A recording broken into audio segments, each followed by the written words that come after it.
We're breaking down another dance practice today, and this time it's going to be the 17s left and right. This choreography has a mixture of both just vibing out and also popping off at the same time. They have great staging and just overall having a good time in the dance practice. You guys will be able to hear them. I'm glad that they didn't actually overlay it with music because I really feel the energy that's coming from them when I actually hear them cheering each other on and or just yelling, I guess, in this case. So don't forget to subscribe. Let's go roll it, baby.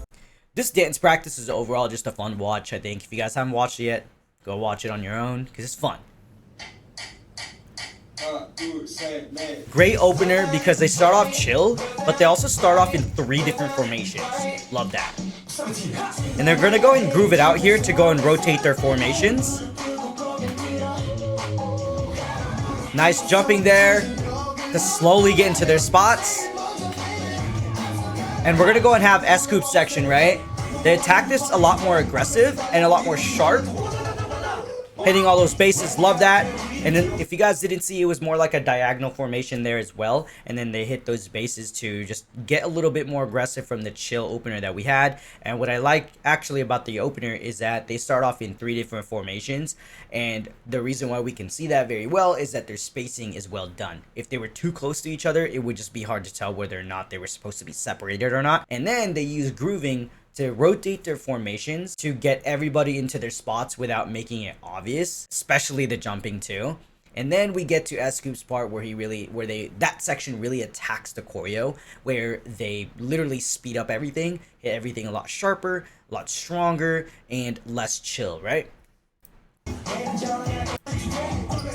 Then we get to this part after this. A little bit more of a bouncy groove to kind of get everybody in this condensed formation. Clean lines there. Nice reveal here. What I like about this entire section before the chorus is that it's very constant and it's not combo heavy. And so we're gonna get to the chorus where they're super chill, very groovy, like maybe except that part. This is very bouncy right here. And this is where they kind of pop off it a little bit when Woozy gets the center. Chill it out once more. Love that. So in the chorus, what I really like is that they have a good balance of being chill, but also attacking the choreo at the same time. So they obviously start off super chill, and then they have this, they'll kind of get into this stronger part of the choreo where they say whip it, whip it, whip it. I think it's whip it. And then they chill it out again, and then they groove it out. And what I like about what they do in this chorus section is that they use the grooves to actually switch around their formations, and it's not obvious because they're just doing it in that way. So that way it's like, oh, let's change formations without actually walking or running to the spots. And then we get to Woozy's section where they're condensed into that triangle. It looks like a triangle to me, where they do a little bit more of a combo. And then I'm gonna go back here after Woozy's section, right? Chill, chill, chill, chill. Great balance for the chorus. Now for Vernon's section, right? It's not necessarily it's actually not really choreo. If you look at it, it's more so just to match the vibe of Vernon's verse because it's just very fast, right? And what they're doing there is that in the back of Vernon, you have 17 literally like just partying, just giving the energy. And then he's gonna run around in this formation right here. He's gonna literally stop at the back so we can get the next person to run around, and we have Woozy being like that jumping checkpoint. This is really funny because what I like is that they're not like in this dance practice, they're not necessarily trying to kill everything, every part of the song, but it's nice that we get this like party section where they're just partying it up for a little bit while Vernon's rapping, and then we get into more choreo later on. Now we get a very good contrast, right? We get Dino center, and then they do more of an intricate combo here, right before the roll-off effect right here. Love that. Great transition to get to this part right here and get everybody back in by using choreo. So I actually want to go all the way back to Dino's part because this was a very good contrast from Vernon. Because with Vernon's section, there was a lot of just partying, right? They weren't really doing choreo, and then we get to Dino's section. Very aggressive choreo. It's really fast, right? More full out. Then we get to this section. There's a lot more choreo. It's a lot more intricate, right? It's giving us that contrast from Vernon's section. We get this roll-off effect right here, and I love this. So I like to call that effect roll-off, domino, ripple, cannon, whatever it may be. We like to use different terms for it. From what I learned when I first started dancing, that effect is called a cannon, but you could also call it roll-off, domino, and or like ripple. So what's really cool about that effect right there is that a lot of dance teams use it, a lot of groups in the K-pop industry use it as well. Is essentially what that effect does, that you'll have the first group of people or the first person do all of the choreo, and then the second group or the second person will follow but a count later, and then the next group, and then the next group, and then the next group. This essentially creates that roll-off effect because they're catching up later. And normally, if you're the last group, you're always going to be doing like the least amount of choreo until it actually gets to that part. The first person will be doing pretty much entirely the entire choreo. I think the like in the roll-off effect, I think the group or person that would maybe have a hard time is in the middle, because you have to catch up in the middle of the choreo and you have to know the counts for it, because it's essentially a ripple effect, so you need to know the counts in order to properly catch up on time. And I love effects like these. You can use it with a big group, you could use it with a small group, however many. You just need a lot of people basically, but you guys know what I mean. But like I said earlier, great seamless transition to get this this part right here. Jesus, I can't even talk right now. I'm gonna point out another thing before the second chorus. Hoshi, he's gonna pop out of nowhere, right? But he does these two kicks where it essentially makes everybody spin really quickly. So I'm gonna point it out right here. Kick, kick.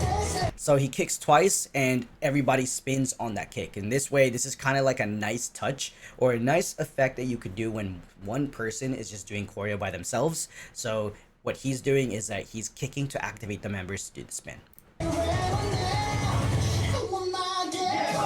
Now we get to this chorus, super chill, but everyone's facing different directions now. Now they're using the groove to get into these column sections. Ooh, love that.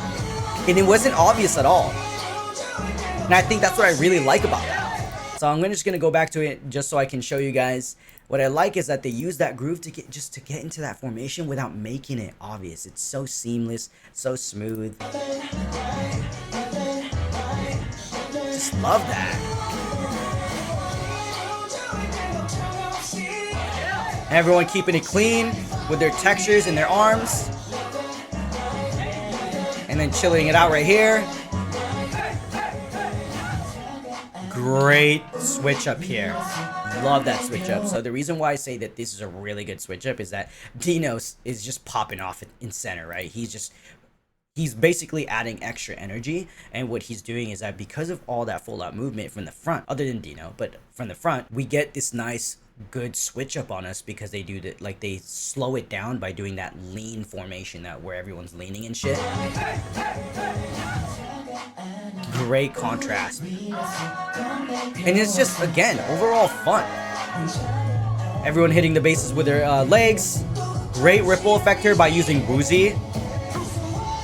So what's really cool about this ripple effect is just that it wasn't just everyone going and doing a ripple effect on their counts. What I like is that we get a nice effect because Woozy runs down the formation to essentially activate that ripple effect. Super simple. You can do that with, a large group of dancers. Just have somebody run down the formation and then make it look like they're activating the ripple effect.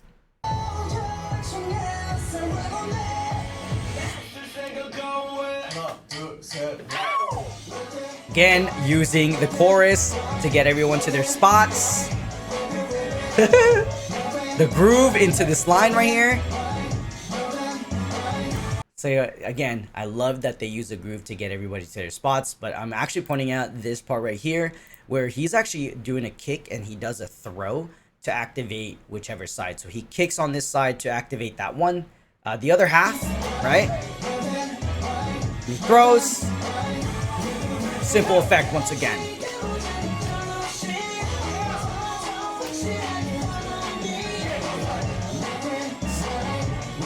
groove is so sick. And so what I like to mention sometimes too is that if you have trouble making everybody like making different choreo for staging and things like that, what's really cool is that there are times where you could just make everyone still do the same choreo, but what you could do is change their levels. So what they did here is that one groove with the arms out, they're still doing the same choreo essentially, but you have the front line, or the front triangle in this case, at a lower level, while you have the rest of the members in the back at a higher level to still do the same choreo. But now it gives us a different visual effect, even though the choreo is still the same. Super simple, nothing crazy, and that's something you can do with staging as well. It's just changing your levels. Like this little counting thing that they did here. I like the ending because they start saying at the end. Man, they're just having a good time, man. This is why I love watching 17 dance, bro. You can like joke around and shit and look really good.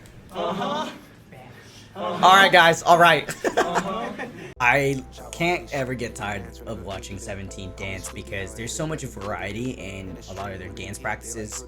To be fair, because they have a lot of members, they do have an advantage of formations, staging, effects, and everything like that. The more bodies you have, or like the more dancers you have in a formation, it's much easier to get creative with formations and just make really nice, visually appealing effects. But I think with 17 specifically, the reason why I like gravitate to the way they dance is because I'm very comfortable with the way that they dance, if that makes sense. So if I were to cover this, I wouldn't struggle as much. I'm not saying that the dance in itself is easy. What I'm saying is their dance vocabulary is more familiar with my body versus like other groups. So I think that's the reason why I gravitate towards 17 a lot too. And they have great music. So, if y'all love 17, I'm gonna go and break down more of their dance practices because y'all know they have a lot. Subscribe. I'm out.